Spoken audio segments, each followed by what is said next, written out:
It's hard to be a parent. It's hard to be a parent, We but want to kick our kids out half the time. Like, exactly. Like, and I'm going to be worried about that. There's always that one kid that Yeah. gets into everything. And so my whole entire day, I'm going to be worried about like, oh my God, they're going to. So, but yeah, it's just wild. And then as a parent, when you, like, my kids have those active shooter drills and it breaks your heart. And they're so used to it.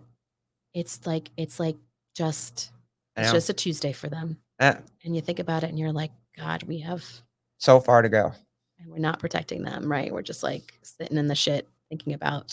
They just made it impossible to sit down and talk to anybody about it without, they made it so like you're so cancelable.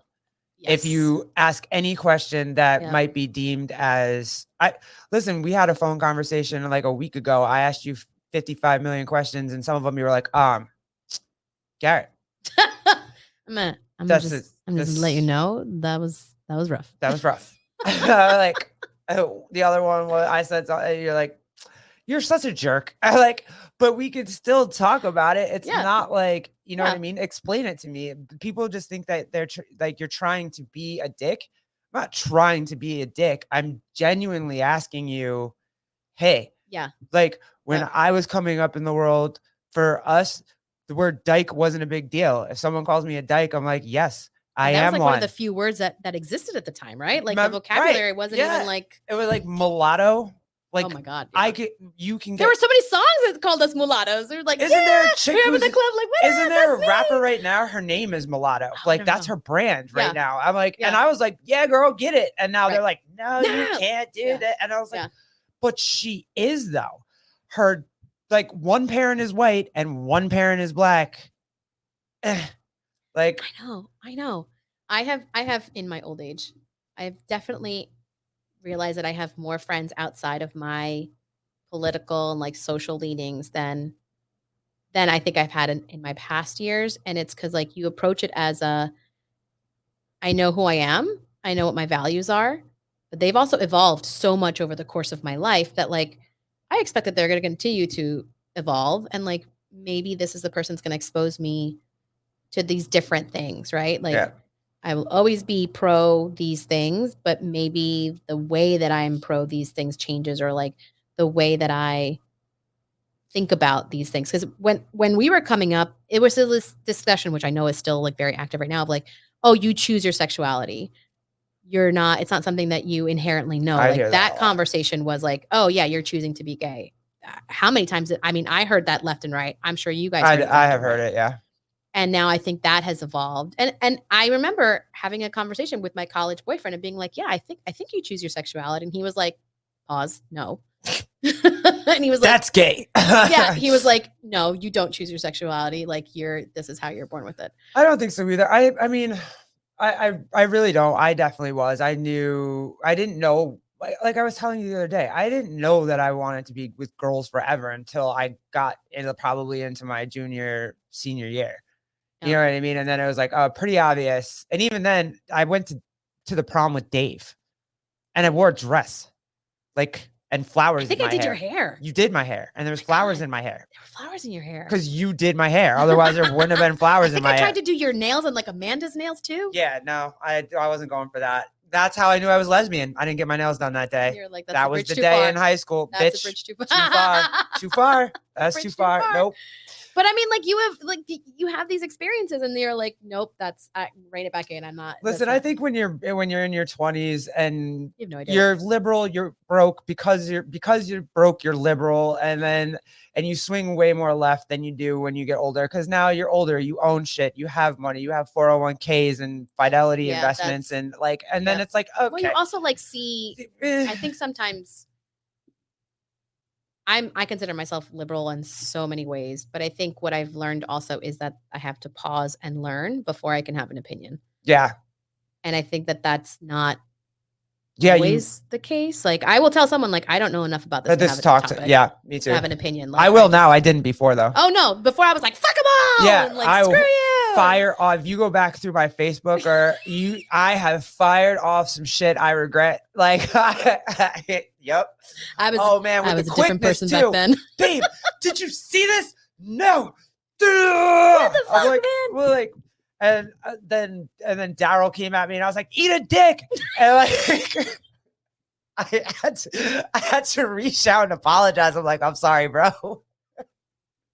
Like, my bad. I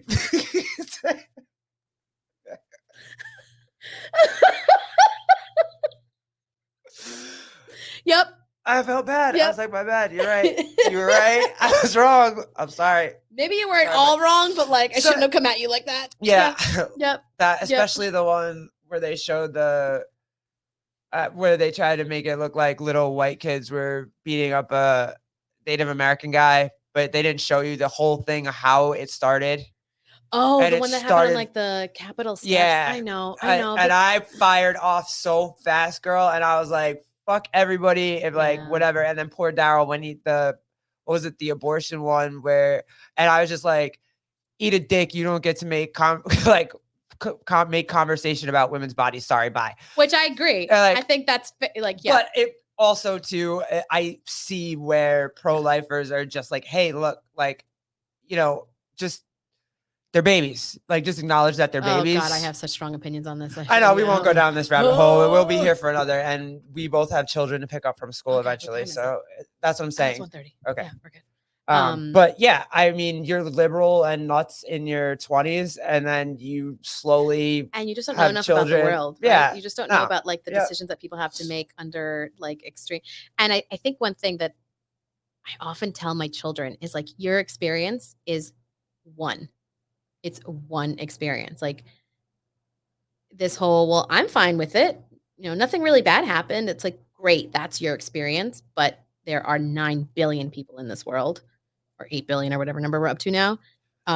Your experience is not the only experience. Yeah. And like, so someone else is going to feel differently about this from their lived experience. And you just have to make space for that. Yeah, I mean, at the end of the day, just be kind. Like, this wouldn't be this difficult if you just like get out of my business and just be a kind human being. Like, that's it. Don't worry about it. I mean, and the easiest one that I take, that I've said to you before, we've talked about this before, I definitely am not on board with like trans women in biological women's sport. I think it's dangerous and I think it's unfair. However, if you believe that it's not, and like, that's fine. I don't have to hate you for that. Neither one of us are going to be in a team It's not, and I'm not soon. So it's just an opinion. True. I'm not running around the basketball court anymore. I could just know how I would feel in that situation. But it doesn't mean that I hate you or I hate everybody, like all transgendered people, or no, I don't. Right. I wish you the best, happiest, healthiest life, the most authentic way that you can. Yeah. And I think that conversation sometimes turns into you hate trans people. Absolutely does, every time. And so we miss the nuance of it because it's, when you're loud, right? That's like, you just scream over everybody and that's what becomes it. So it's hard to have those nuanced conversations of like, I would ask you like, why do you think it's a risk? Tell me about like, how would this impact current women's sports? Oh my God. Like, should we just do a whole podcast about how to talk to people from opposite sides of the room on things? I mean, I don't know that I have an answer, but it's like, but at the end of the day, when I meet someone whose opinion is nowhere near mine, I'm just curious. Right. Like that's okay though, right? And then if I realize that they've come from this opinion because they refuse to be educated on the topic, then I'm like, you can be over there and like, we'll interact socially. But if it's someone who is like, I've thought about this and like, here's where I am. And I really appreciate those conversations. And you do this so well. You're not trying to convince me. No. You're just sharing, hey, here's why I think. And honestly, too, I'm curious about why you think the way that you think, too. I would like to know why that is a thing so I can be more compassionate to it. Exactly. You know what I mean? If I don't know why and it just feels like you're pounding this stuff down my throat, then I can't really ever understand what's going on. Yep. But if you tell me why, then I can like, hey, okay, cool. We'll work. You know what I mean? Yeah.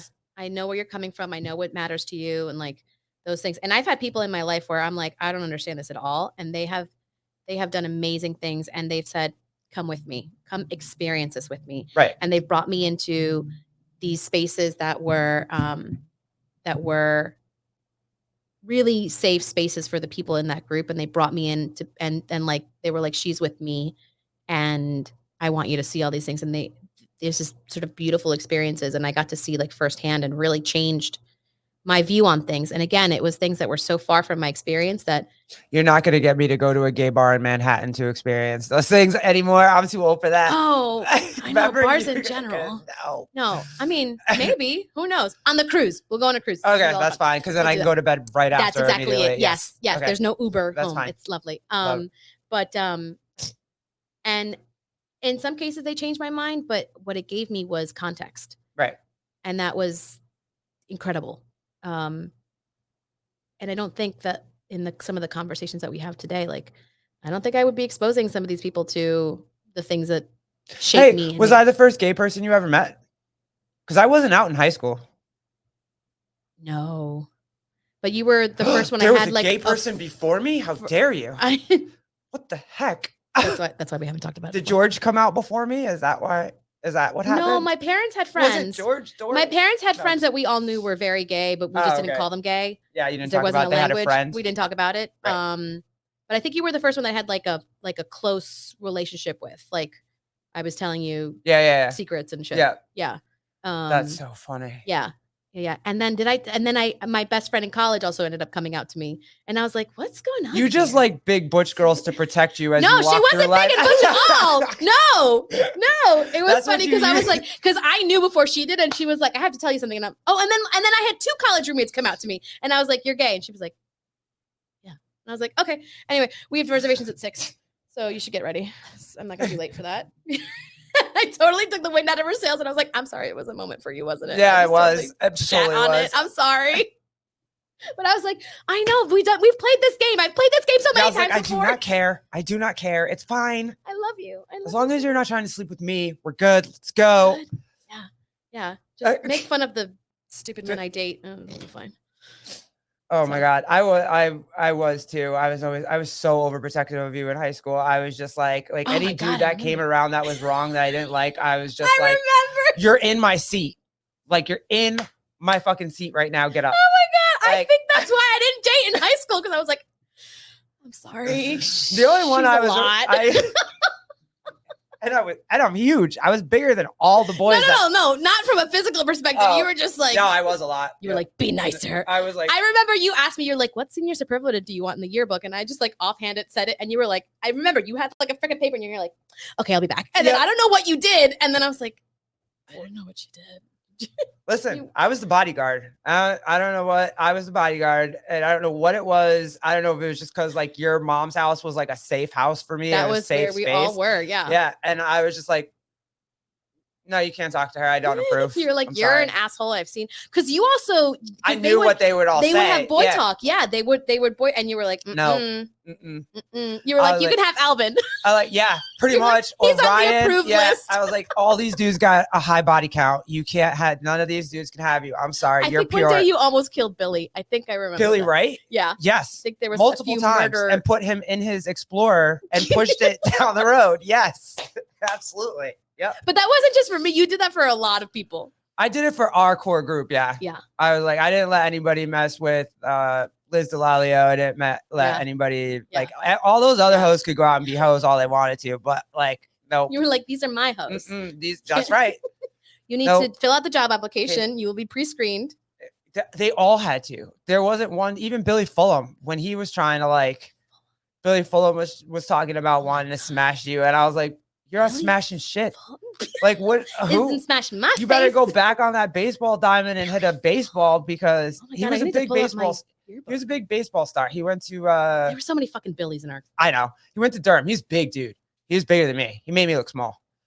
I didn't give a fuck. I was like, you better turn around, walk back out onto that baseball diamond, because he was walking all like proud and shit, like he was gonna ask you to, I don't know what. Something, and I was like, no wonder. I was like, no one likes me. I was like, no. So ugly. I had no idea. They were all hoes. All the boys were hoes. They'd all been to so many bases. You had not. I was like, no. Thanks for blowing up my shit, Gary. Well, listen, learn in college. I don't know, but there was gonna be. Girl, I did. I know. I know. Who's that big dude that you had your freshman year and like the first 2 weeks you were there? That dude, I didn't like him either. By the way, I don't. Really? You used to sing that. There was a song that you would put on when you would think about him, and it was you know it. Oh God. That was September and October. No, by November Yeah. we had oh my God, no. Yeah, you I remember I came to visit you. I met him. Oh God, I don't and he also as a Latina, and I was like, on yourself. you were like, go. I did not see your job application in the queue. But I will tell you, as a Latin woman on a college campus when JLo was blowing up, it's like shooting fish in a bucket. Oh yeah, girl. I convinced. Okay, then we're gonna end this podcast. Yeah, I know. I gotta go lock this deli up. Shit's gonna be open till 8 o'clock tonight. Free bagels, free breakfast, everybody. Come and get your shit. I once convinced this freshman. I was working orientation. I was working some shit, and it was when JLo was like waiting for tonight, like on the 6th, whatever. Yeah. I had wavy hair. I had like dyed it. I don't know, whatever color it was, like highlighted blonde. And I would get the, you look like JLo all the time. And I was so fucking sick of it.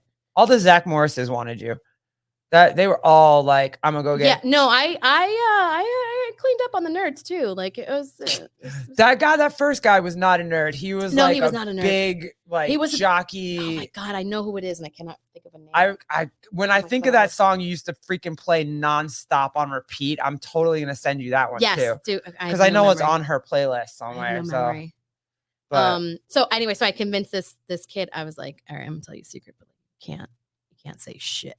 It's like, this is a secret. JLo's my big sister. And so she sent me, you are so ridiculous. Scholarship. And he was like, no. And I was like, you can't tell anybody. Like, not a soul. Oh, you really did clean up in college, huh? I was like, shh.